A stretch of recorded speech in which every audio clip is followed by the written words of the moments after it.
Muy bien, estamos con una serie de reflexiones sobre la salvación y el título que lleva es La salvación es de Dios. Y en una de las placas, que es la segunda que está allí, es una afirmación que debemos tener muy en cuenta, muy claro. Saber que podemos ser salvos es una gran noticia. Saber que podemos conocer y tener seguridad de que somos salvos es otra gran noticia. Pero saber que esa salvación no puede perderse, y hablo de los verdaderos cristianos, es una noticia excelente. Voy a leer entonces así el libro de Juan, voy a citar varios textos, pero este es muy importante porque Jesús está diciendo, mis ovejas oyen mi voz. Fíjense la pertenencia, no dice cualquier oveja, mis ovejas. Primera característica, oyen mi voz y yo las conozco. Segunda característica, somos conocidos por el Señor. Y me siguen, una verdadera oveja sigue a Jesús. Yo les doy vida eterna y no perecerán jamás. Vieron que ahora se puede consultar en programas gratis de internet los idiomas originales en que fue escrita la Biblia. Bueno, me refiero al griego. No necesitas tener una biblioteca, simplemente gratis, pone clic, Biblias paralelas y te sale la descripción del verbo. Y es interesantísimo esa traducción que está en el castellano, y no perecerán jamás. Porque quiere decir en el griego, ellos nunca, y agrega, no nunca, perecerán. Es una doble afirmación negativa, que no podremos perdernos. En realidad, es un verbo en voz media, no existe en el castellano voz media. Por ejemplo, lo más parecido es lo que hicimos tal vez esta mañana, nos peinamos. No, yo me peino a mí mismo, se llama verbos reflexivos. Y cuando Jesús dice a estos que se pierden, no se refieren por correspondencia hacia Él, sino que no perecerán jamás, no se destruirán a sí mismos. Vuelvo a repetir, cuando dice no perecerán jamás, el verbo también se puede traducir como no se destruirán jamás. Se refiere a algo que nosotros no nos podemos hacer a nosotros mismos. No podemos, no estamos en capacidad. Dios no lo permitirá porque el verdadero cristiano es habitado por el Espíritu Santo de Dios. Ahora, este tema de la seguridad eterna, en otras épocas se llamó la perseverancia de los santos. A veces es medio difícil usar esa palabra porque parecería indicar que la perseverancia nos agrega un atributo o una calidad como si fuera algo que yo obro para. No.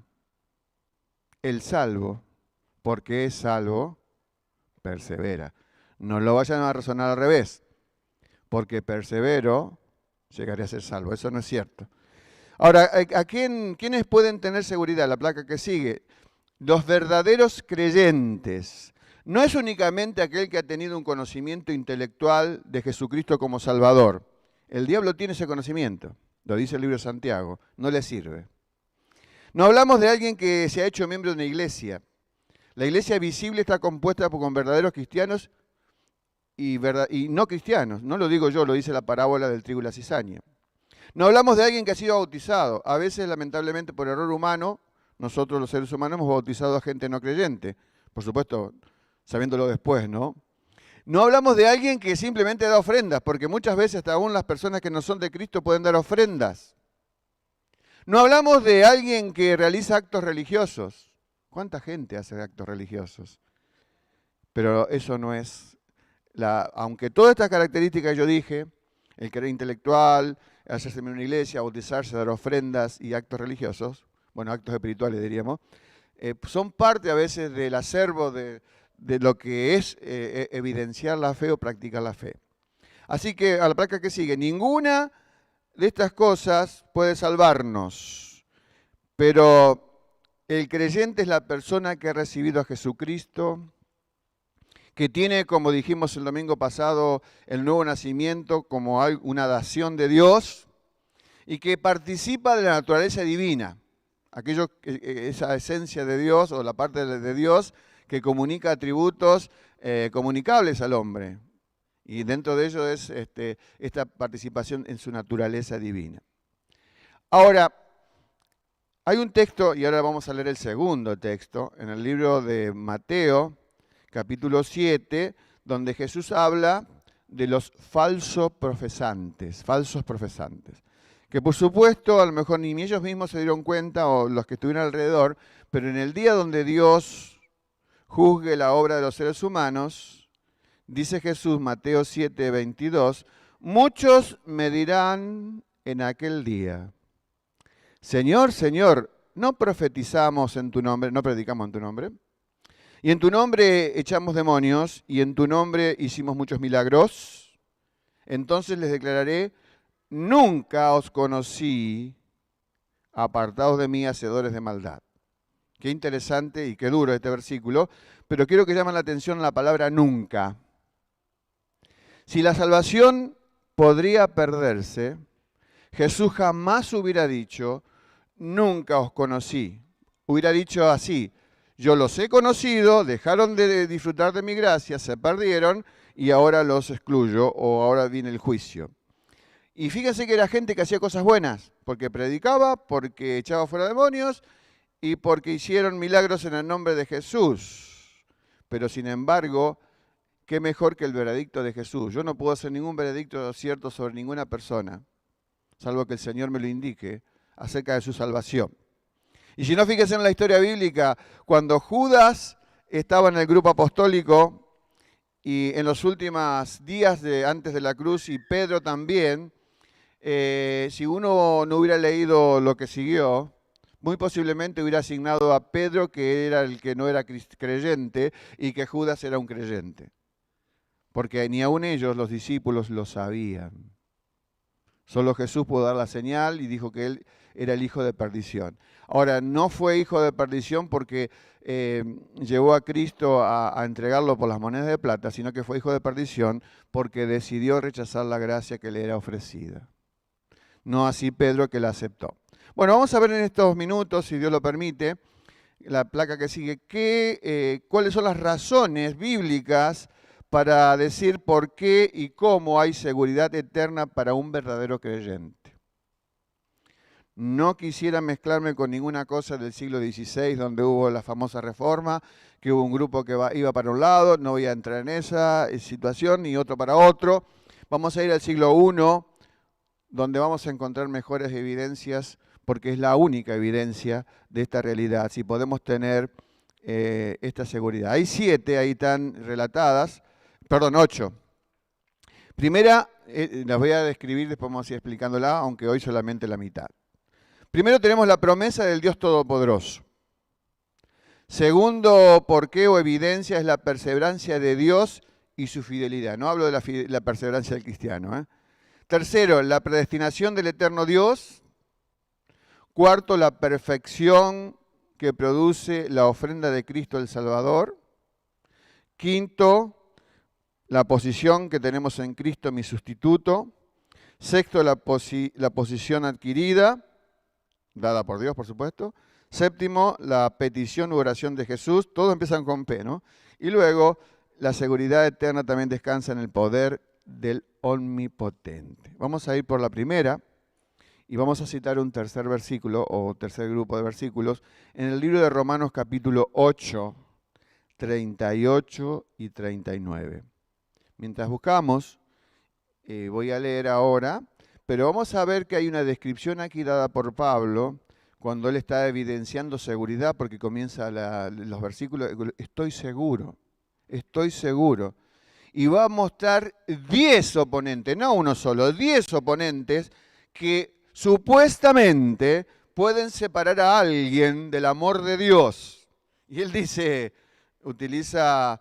es una figura literaria porque todos empiezan con ni la muerte, ni la vida, ni ángeles. Y aquí ángeles están incluidos los ángeles de Dios y los ángeles del mundo oculto o opuestos a Dios. Ni principados, o sea, reinos, también angelicales. Ni potestades, también gobernadores angelicales. O sea, que hay estructuras de jerarquía aún en el mundo oculto de la angelología perversa. Ni lo presente. Uno dice, no, pero a lo mejor algo que viene me puede... No, ni lo porvenir, ni lo alto, ni lo profundo. Eso por si acaso se olvidó de algo, ¿no? Y después dice algo muy importante, presta atención, ni ninguna otra cosa creada. Todos los seres humanos somos seres creados. Una vez una hermana que ahora está con el Señor me decía, hablando de este tema, pero yo puedo hacer alguna cosa alocada, con despropósito que me separe de Dios. ¿Y qué dice acá?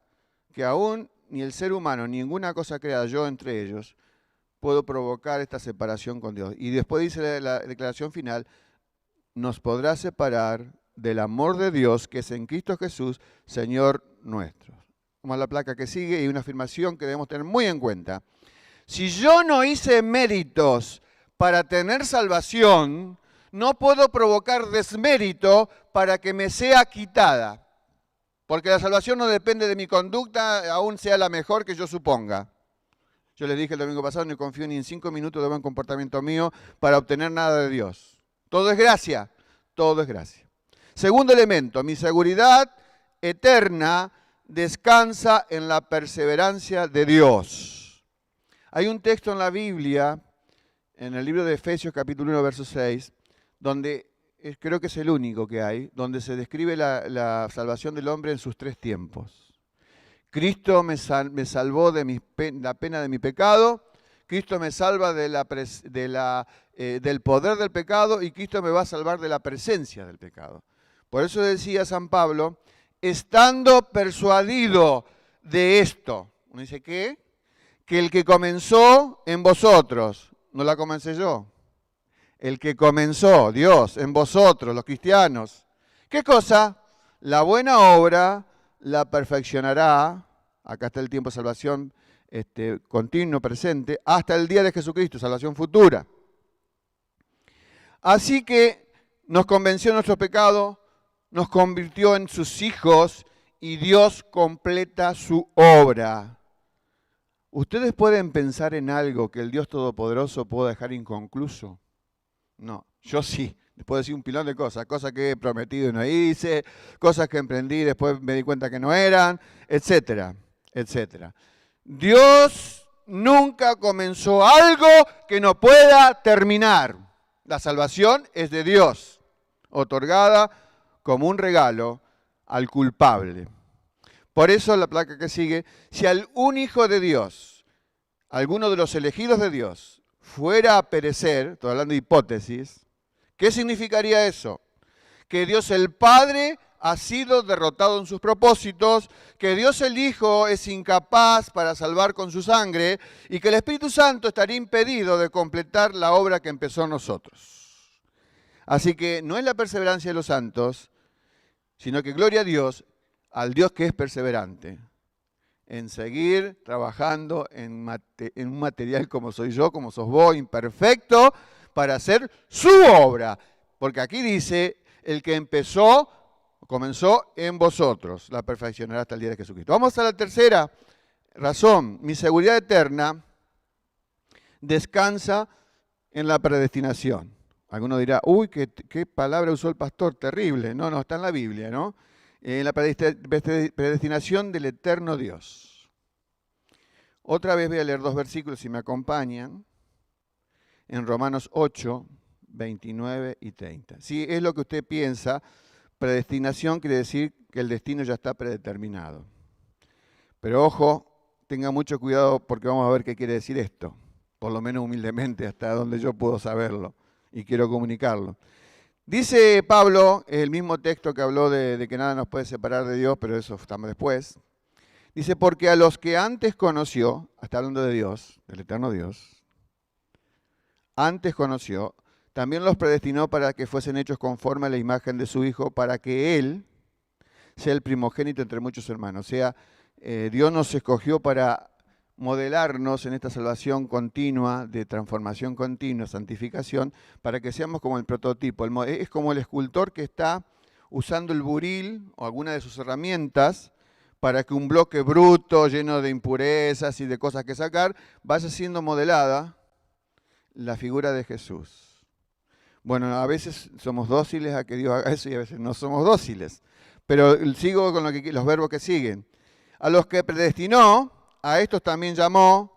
Esto es una figura literaria porque el predicado se transforma en sujeto en la siguiente oración.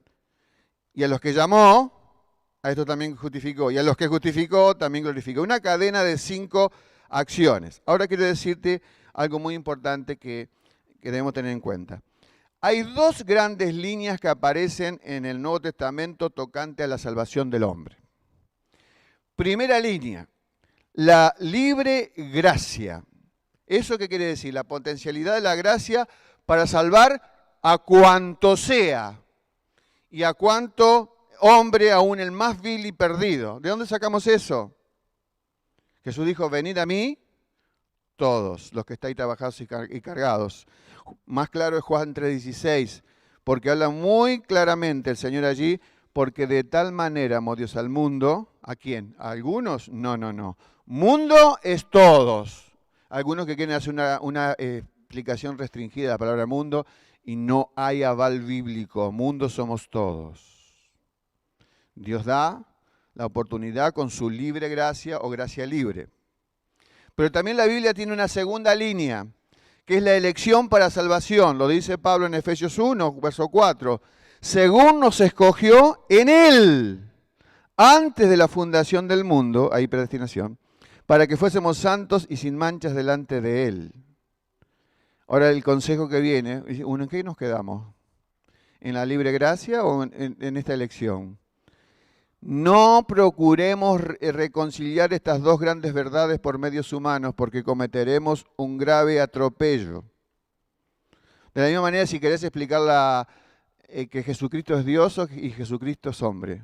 Nuestra mente no está apta para eso, y desde el punto de vista natural. Y dice, o es Dios o es hombre. No me mezclan las dos cosas. Y cuando hablamos de la Trinidad, cosa que no podemos explicar, ¿qué decimos? ¿Cómo puede ser que un Dios se manifieste en tres personas? ¿O es tres o es uno? Bueno, hay muchas doctrinas, y de las más elementales y fundamentales de la fe, que van a veces contra la lógica del hombre. Debemos aceptarlo por la fe. Pero este versículo que leímos, los dos versículos, habla de conocimiento, predestinación, llamamiento, justificación y glorificación. Quiere decir, la placa que sigue, tu salvación no comenzó con vos, tu salvación comenzó antes de que el mundo estuviera andando en el espacio. Y lo que fue determinado en la eternidad no puede ser deshecho en el tiempo. Y lo que ha sido decretado en el cielo, de ninguna manera puede ser anulado por el infierno. Y algo que nos da paz en esto, para entender lo de predestinación, no hay ningún texto en la Biblia, ningún texto del verbo predestinar y sus derivados que se usen vinculados a inconversos. Únicamente se refiere a salvos. Así que el hecho que Dios tiene predestinado a alguien para salvación no quiere decir, usando una expresión de la filosofía, que si una cosa es de esta manera, la otra debe ser diferente. No cabe ese razonamiento. No hay ningún verbo, búsquenlo, ahora hay recursos muy fáciles de encontrar de griego en internet gratis. Nunca se usa predestinación para indicar a personas perdidas. Y dice Timoteo 1 Timoteo 2:4, y no debe contradecirse con la predestinación, que Dios quiere que todos los hombres sean salvos y vengan al conocimiento de la verdad. Cuarto elemento de la seguridad eterna. Mi seguridad eterna y la tuya descansa en la perfección que produce la ofrenda de Cristo. Y releo el versículo que hoy estuvimos leyendo en el momento de la cena. Porque viene del todo el razonamiento de antiguos sacerdotes que ofrecían muchos sacrificios, pero ahora habla de Jesús. Y dice 14 de Hebreos 10, porque con una sola ofrenda hizo perfectos para siempre a los santificados. Con una sola ofrenda lo hizo. ¿Cuál es esa ofrenda? La sangre preciosa de Cristo. Ahora quiero decir una cosa muy importante en la economía de Dios, perdón la manera que me expreso. Un juez que declara inocente al culpable es un juez culpable, excepto lo que hizo Dios. Porque a veces la ilusión que yo hago es un juez que en base a nada, viendo a lo mejor las pruebas de culpabilidad de alguien, le dice, bueno, te perdono, o es un juez imperfecto y pecador. Pero Dios realizó la obra para que el culpable, a través de Cristo, fuera declarado inocente. Por eso, una cosa que no dije hace un momentito, es que si alguien cree que la salvación se pierde, estaría pensando y contradiciendo este versículo cuando la persona supuestamente volvería a ser salvo, porque necesitaría otra ofrenda de Cristo. Porque le dice acá que con una sola ofrenda hizo perfectos los santificados. Quiere decir que alguien que fue perfecto por Cristo y después, estoy suponiendo, dejó de serlo porque se perdió por H o por B, ahora requeriría otra vez el sacrificio del Calvario, pero Jesucristo murió una sola vez y esa ofrenda es única. Cuando yo me convertí, cuando vos te convertiste en cristiano, con aquellos que están escuchando se hicieron cristianos, Dios no te puso un sello válido para una sola salvación, válido para siempre. Jesús nunca regresará a la cruz, su humillación finalizó, es Señor exaltado. Y quien niega la doctrina de la seguridad eterna, aunque a veces sin quererlo, puede llegar a pensar es que está afrentando la obra finalizada de Cristo, porque la está comparando como los antiguos sacrificios de sacerdotes que lo hacían en la religión hebrea en una forma continua. Y entonces se rebaja el sacrificio de Cristo, porque el sacrificio de Cristo es único, el de los sacerdotes era múltiple, todos los días, cada rato, siempre, porque el hombre es pecador. Entonces reduciría el sacrificio de Cristo prácticamente al nivel de ofrenda de animales, toros, ovejas y todo lo que sea. Dice el libro de Romanos, justamente ese libro donde presenta a Pablo sus credenciales, sus creencias, porque viaja a la iglesia de Roma que no lo conoce, y gracias a eso sabemos todo lo que es la doctrina de salvación muy detalladamente. En el capítulo 4, en el versículo 5, dice clarito, mas al que no obra, o sea, que no produce obras para salvarse, sino cree, hecho determinante, cree en aquel que justifica al impío, el Señor Jesús, su fe le es contada por justicia. Nosotros, por ejemplo, estamos en este grupo. Lo que no procuramos, aunque a veces lo hemos intentado porque no lo sabíamos, pero vemos que no es la obra, sino es la creencia en el que justifica, su fe le es contada por justicia. El verso 6 dice algo muy interesante, porque cita a David, un personaje del Antiguo Testamento, que vivió en la época de los sacrificios mosaicos de Moisés, ¿no es cierto?, ordenados por Dios. Dice verso 6, como también David habla de la bienaventuranza del hombre a quien Dios, qué bueno que está esto, a quien Dios atribuye, presta atención al verbo atribuye, justicia sin obras, que es atribuir, poner a tu cuenta, poner justicia en tu cuenta. ¿La tenías? No. ¿La tenías? No. ¿Quién me la puso? Dios a mi cuenta. Entonces, una vez le preguntaron, la placa que sigue, a Lutero, una de las anécdotas que más me gustan de Lutero, ¿no? Amén de todo lo que hizo, ¿no? Le preguntaron a Lutero, don Martín, ¿cuál es su salmo preferido? Y él no contestó uno solo, contestó 4. Si ustedes saben qué significa, qué dicen esos salmos, se van a dar cuenta por qué lo dijo. El 32, donde habla de su quebrantamiento y cómo sufrió mientras ocultó pecados. El 51, donde también habla de su confesión, y el 130 y 143. Ahora, la gente que no sabía le dijo, ¿y por qué eligió esos 4? Y allí está la razón. Porque todos esos salmos enseñan que el perdón de los pecados viene sin la ley, cosa que después molestó tanto a San Pablo en Romanos 7, y sin las obras del hombre que cree. Las obras son posteriores a salvarte, no tienen efecto salvador. Así que tenemos mucho cuidado. Vamos a la quinta y ya terminamos. Mi seguridad eterna descansa en la posición que tengo en Cristo. No es la que logré, no es la que avancé en la escalerita de mis buenos comportamientos ni mis buenas obras. Esa va para abajo, ¿no? Se empieza reconociendo el fracaso para poder alcanzar el favor de Dios. Dice un texto muy conocido de la Biblia, que ustedes lo saben, 2 Corintios 5, 17. De modo que si alguno está en Cristo, nueva criatura es. Las cosas viejas pasaron y aquí todas son hechas nuevas. Allí está describiendo la vieja creación, es Adán y su descendencia, y la nueva creación, Jesús y su descendencia. Nosotros un pequeño grupo de millones y millones que han existido porque están con el Señor y otros que vamos camino a Él.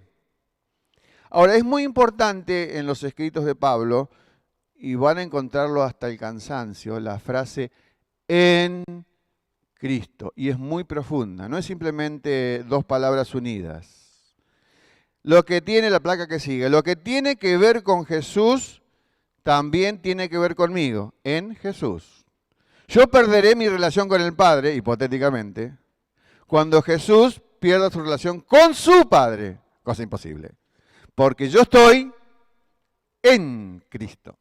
Y hay un ejemplo, muchos ejemplos que ocurren tipificando a Cristo antes de su venida, de ahí viene la palabra, ¿no? Se refiere como una figura literaria que se llama tipo. Y el hecho del diluvio universal, el arca representa un tipo de Cristo. Porque el que no estaba en el arca estaba sumergido en el agua, ¿verdad? De la condenación. Y dice el apóstol Pedro, relatando ese hecho, lo trae a la memoria, y dice, y si no perdonó al mundo antiguo, Dios, sino que guardó a Noé, pregonero de justicia, es un título que le da Pedro, ¿no? Con otras 7 personas, trayendo el diluvio sobre el mundo de los impíos. Pero hay una cosa interesante, cuando ya está todo listo, viene el diluvio, ya está por empezar lo que nunca había sucedido, que era la lluvia, el barco está el anfibio está en un lugar donde no existían barcos. Y dice que, capítulo 7 de Génesis, verso 1, que Dios le dijo a Noé, fíjese la frase, entra tú. Si vos me vas a visitar a mi casa y tocas timbre, y yo te reconozco porque tengo el vidrio ahí que puedo ver, mientras estoy abriendo, ¿yo qué te digo? Entrá. Si yo te digo entrar es porque yo estoy en mi casa y vos entras a mi casa. Y si Dios le dijo a Noé, entrá, es porque Dios estaba en esa arca. Y por eso le dijo, entra. Y por supuesto, cuando vos le decís a alguien que salga, es porque está en el lugar donde vos mismo estás. Y la Biblia dice que aquellos que estamos en Cristo, hemos entrado a Cristo. Y hemos sido sellados, dice Efesios 1:13, con el Espíritu Santo de la promesa, que ya no es promesa, sino que es realidad. Así que esta expresión en Cristo en la teología de Pablo, no es que él tenía una teología aparte, porque esa expresión es la que la repite él y no la repite, por ejemplo, Juan. Aunque Juan tiene alguna cosita en capítulo 5, de estar en Jesús. Pero es la expresión favorita teológica de Pablo, pero que es muy interesante para afirmar la convicción de la seguridad eterna del creyente. La placa que sigue, todo lo que el creyente recibe en Cristo, de manera que la elección es en Cristo, pero todo lo que tiene que ver con eso tiene que ver con salvación. Es la salvación en Cristo. Pruebas. Ahí están los textos bíblicos. Dice Timoteo, 2 Timoteo 1:9, que la gracia me salva. Dice, quien nos salvó y llamó con llamamiento santo, no conforme a nuestras obras, sino según el propósito suyo, y la gracia que nos fue dada, presta atención, en Cristo. También hay un llamamiento a salvación, es en Cristo, dice Filipenses 3:14. Prosigo a la meta, al premio del supremo llamamiento de Dios en Cristo Jesús. También es la elección, Efesios 1:4, ya lo leímos, según nos escogió en Él. O sea, todo lo que el creyente recibe es de Cristo y es en Cristo. Y todo esto tiene que ver con salvación. Libertad, como cantamos hace un momento, la libertad tiene mucho que ver con la doctrina de la salvación, porque es en contra de la esclavitud que sufrimos. Dice Romanos 8:1, pues ninguna condenación hay a los que están en Cristo Jesús. También la justificación, dice Gálatas capítulo 2, y si buscamos ser justificados en Cristo. Y la vida eterna, ahora este versículo sigue en 1 Juan 5:11, dice Juan que esta vida está en su Hijo. Así que mis amigos, mis hermanos, no busquemos en teólogos de la Edad Media o posterior a la Edad Media las bases y la seguridad y sus argumentos. No es prohibido leerlos, yo los leo. Pero yo me quedo con lo que dice la palabra de Dios. Y solamente hemos visto una introducción de lo mucho que tiene la palabra para consolar nuestras vidas, darnos seguridad. Y vuelvo a la idea del comienzo en la placa 2. Es muy bueno saber que yo puedo ser salvo. Y vos también. O aquel que escucha esta grabación. Más bueno es también saber que luego de ser salvo, puedo tener la certeza de ser salvo. Pero más bendito es que he sido salvo por Cristo y que jamás puedo volver atrás. Porque dice la palabra, por una sola ofrenda hizo perfecto a los santificados. Y el Señor no ha revocado su palabra. Bendito sea Él. Amén. Nos ponemos de pie dando gracias a Dios por la seguridad eterna concentrada en su poder y en su persona, para despedirnos en este día. Señor nuestro Dios, cuán bien nos hace tu palabra, y tal vez recordar textos que los sabemos vinculados con otras situaciones, pero hoy vinculados a la seguridad eterna. Señor, no confiamos ni en un ápice de nuestra perseverancia, porque no obtiene nada, simplemente muestra que soy salvo si lo soy.